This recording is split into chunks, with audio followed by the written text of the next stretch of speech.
Staggering statistics worldwide, 19,800 people have been killed and more than 51,000 have been injured in Islamist global terror attacks since 1990. That includes the World Trade Center bombing in 1993 and 9/11. With more reaction on Barcelona is the founder and president of the American Islamic Forum for Democracy. He is Dr. Zuhdi Jasser. Good to see you, Doctor. Thank you. It's good to be with you, Liz. You know, Doctor, ISIS has claimed responsibility for Barcelona. It's another terror attack involving a van. You've been on this story for us. More than 100 killed over the last year or so in this way in Nice, Berlin, London, Stockholm. There seems to be coordination in the attacks. Do you think this could be part of a larger cell? Well, we're hearing that there may be more elements to this than simply that van, and as is typical, there's always coordination with a number of members involved once they go operational. And ISIS has been at the top of their drive to drive jihadist attacks. As you and I have spoken just in the last week, we know about the attack broken out of Australia, which was to attack Etihad Airlines, involved phosphorus bombs, etc. Then we know about the one that was going to be launched on trains that their Inspire magazine simply a few days ago was found to be inspiring. So this is not a surprise. And now they've found a city, Barcelona, which was not attacked. Spain hasn't been attacked in over 10 years since the Madrid bombings. So this is a whack-a-mole program. There are thousands. A report out of France yesterday, Liz, said that there were 18,000 jihadists that were being tracked in France alone. The UK has 28,000. I'm sure Spain has in the thousands. I don't know the numbers out of Spain, but we realize that there are just too many to follow. Why?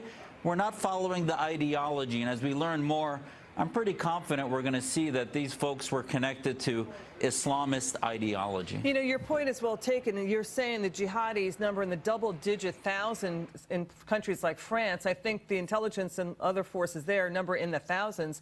To your point, again, the world, is it focused on wiping out Islamic radical jihadis? Look again at the number killed, 19,800 since 1990, more than 51,000 injured. We should point out that in 2015, 28,000 people were killed in all sorts of terror attacks. We're focused on Islamic jihadis right now because ISIS is claiming responsibility for Barcelona. Go ahead, Doctor. And, you know, this is the tip of the iceberg. These are the ones that happen to be in the EU that are operationalized through their radical ideology. The underlying element of this iceberg are the militant organizations and infrastructure from Syria, from Iraq, and Iran, Saudi Arabia. The militant groups, if you will, the ideology continues to flow, and we're going to continue this very dizzying whack-a-mole program until we begin a coordinated response to engage Muslims to counter the ideology of Islamic statecraft, if you will. The jihadists want to build states. They want to weaken the West. They want to withdraw us from influencing the Middle East so they can start to put into place theocratic states and counter the dictatorships that exist there. And we've been completely missing in action on engaging a third path, if you will, of more moderate ideological options for Muslims and reform. You know, the Trump administration is saying this will never be the norm. This will never be the new normal, what's going on here. I mean, in the West, there is universal revulsion at the diabolical evil of terrorists and their mass murder. They murder Muslims and non-Muslims alike. Doctor, here's the thing. Are people finally around the world going to use the term Islamic terror? Are we no longer acceding to emotional blackmail to avoid offending when the majority of Muslims reject this radical ideology and they are victimized too? The reason they have to accede to using this term is we can't treat a disease that we can't diagnose. And once you diagnose it, you enable the treatments that we need to have. And these symptoms, this virus that keeps coming back and back, you can't employ the right treatment against the cancer or the virus unless you know what you're treating. And it is a theocratic version, a supremacist version of Islam that wants the West to withdraw its ideas of secular freedom, religious freedom, treating everyone equal under the law, law. All those ideas are threats. They want to invoke blasphemy laws, and they do that by weakening our resolve. And the moment, Liz, that we call this a new normal is the moment we surrender to ISIS and surrender to the radicals, because they want us to consider this normal so that we simply go away from the business of trying to win the hearts and minds of Muslims who currently, this is why you often see multiple attacks, is because, remember, the Paris attacks in November 2015 were followed by the same cell acting in March 2016. They hit out within communities that were completely separated from the rest of European society, and the security apparatus couldn't even get them because of that. And still now, 2 years later, we're still talking about increasing in the tens of thousands of threats because we're just not treating the disease. You know, to your point, there's something in the mindset of the terrorists that we've talked to law enforcement and intelligence officials from around the world. They dehumanize people as the other, and they don't treat them like with the humanity and respect they deserve. They don't see them as human beings. And, you know, Doctor, it's striking that in an age of nuclear weapons, proliferation there, and genetically bioengineered toxins, something as simple as a van can kill so many. Exactly. I mean, they will continue to morph the weapons they use, from the vehicular jihad to trains to whatever it takes to invoke, whether it's machetes. It's not about the weapons. It's about invoking fear in random events that appear to be random, but allow innocent true tourists and others to feel that they can't be normal, they can't live a normal life, and we can't change who we are, and we shouldn't.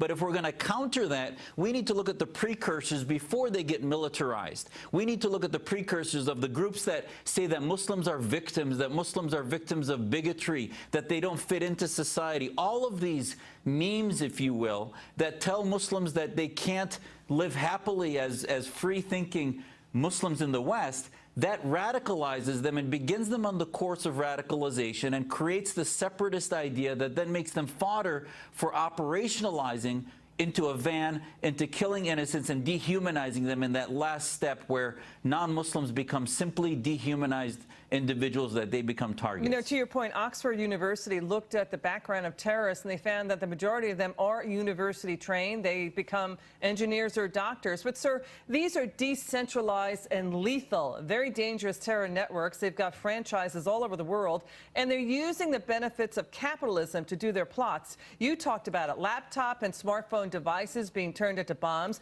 checking luggage with plastic bomb components on commercial airplanes, using eBay and PayPal to stream cash to lone wolves. They're capitalizing on capitalism. They really are, and it's all hands on deck to see something, say something. We don't know where the next threat's going to be. They try to distract us with an Inspire magazine that talks about trains, while then they use the vehicular jihad to attack large throngs of innocent people shopping. So at the end of the day, we need a cultural shift at every level of society, be it in malls and restaurants, in our military, in our police, in our media, to begin to counter the hate speech. I mean, we had an imam just a month ago doing an hour screed of anti-Semitic Jew hatred in Southern California, and we couldn't get media to pay attention to somehow that is unacceptable. That is completely unacceptable that is happening in the United States. It's unacceptable. Sir, that tells me they're not assimilating to our Bill of Rights and our constitutional values that we have here of freedom and democracy. Go ahead. And when he was confronted 2 weeks later with an interfaith background, he does an apology saying, well, you know, I'm sorry, I didn't mean it. This isn't what it was. Well, listen, that was not good enough. That entire mosque needs to have a mea culpa about its entire books and not only the hate speech, but the books and the literature that teach Muslims that Western society is not theirs, it's not Islamic, that somehow the only way to fight jihad is to dismantle the states that teach jihadism as an obligation of the Islamic State. Not only ISIS, but any Islamic State nationalism needs to be defeated, and we Muslims are the only ones that can solve this, and it needs an all hands on deck at every level of culture, from music to business to military and police and on. You know, a strong leader sets the tone for an entire bureaucracy. The Trump administration is standing up and saying, you know what? Enough is enough. There is no greater violation of civil rights than being bombed at work or being, you know, struck by a van and killed by terrorists in a tourist area. Why didn't the media cover that story that you just brought to us about what's going on with that mosque in Southern California? Well, some of us tried to scream about it and talk about it, and some media did, but you're right. The mainstream media is so obsessed with the derangement syndrome of Russia and other things, they are completely ignoring their role in covering topics that are important to be covered for us to be safe and treat the other pathologies that exist that continue to threaten us. Because listen, Liz, there is the constituency that these radicals are pointing to could be a quarter of the world's population, and we Muslims are going through that time in history in which we are either going to reject theocracy or be overtaken by it. And the Western media, be it the heads of Facebook, Google, or others, need to start playing a role in helping empower the reformist voices with the platforms that we have. And even after Manchester, there was huge missed opportunities there with millions paying attention and everybody sort of ignoring the ideology in the middle of the room. Dr. Zuhdi Jasser, good to see you, sir. Come back soon. We love having you on. Thanks, Liz. Let's get to the